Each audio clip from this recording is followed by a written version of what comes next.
think the attitudes about open space have changed, not so much at the heart of them, but because we are now focused on cities. Young people want to work in cities, particularly young professional people want to work in cities and want to live there too. Whereas so much of my career, I started in the late 50s, early 60s, it was all about the expansion of the suburbs.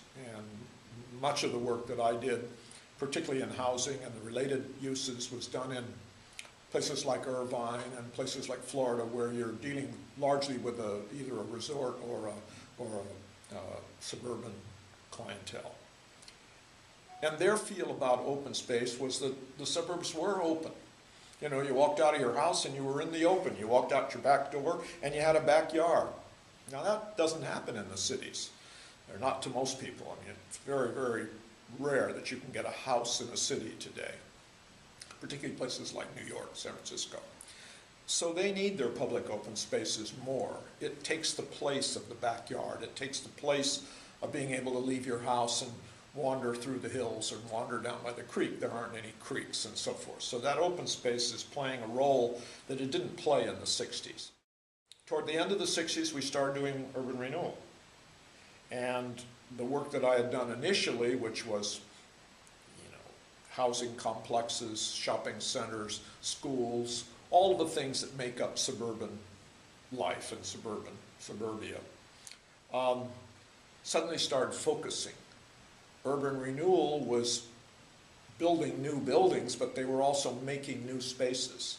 And there hadn't been many public spaces from, let's say, 1950 or 1945, when the war was over, up until the middle or late 60s. And then suddenly those urban public spaces were thought of as being really important. Parks, plazas, little tiny plazas, like think of Paley Park, think of all that was coming on at that same time. And so we sort of, I wouldn't say graduated, but we gravitated from the open hillside attitude about suburban life to a much more urban life. What we can do now with this increased urbanization, and what we must do, is to set aside the space.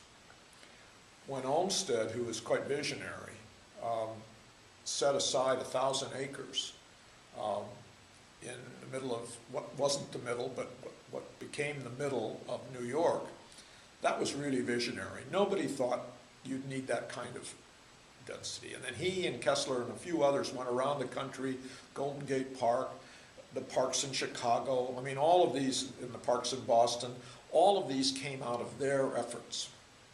Then that sort of went away. People moved out, we were building highways, we were moving the other way. So now people are turning back into these things, but they're not, there isn't a lot of space sitting there. And the value of that space is considerable. And the value that people, developers, have to build things, or institutions for that matter, in order to build things, has to set aside some of that land, which does not yield direct money. Now, one thinks about the city taking care of all that, but in fact, the cities don't have that kind of power any longer. It really is the people who are redeveloping all of this area.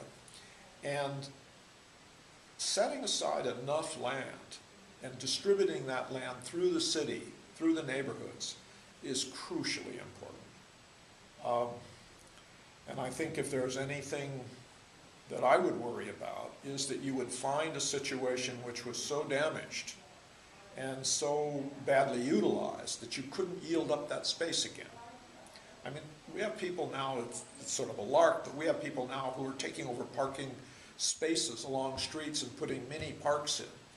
That's not going to solve the major problem, but it defines the major problem. And that's what I think people are going to have to do.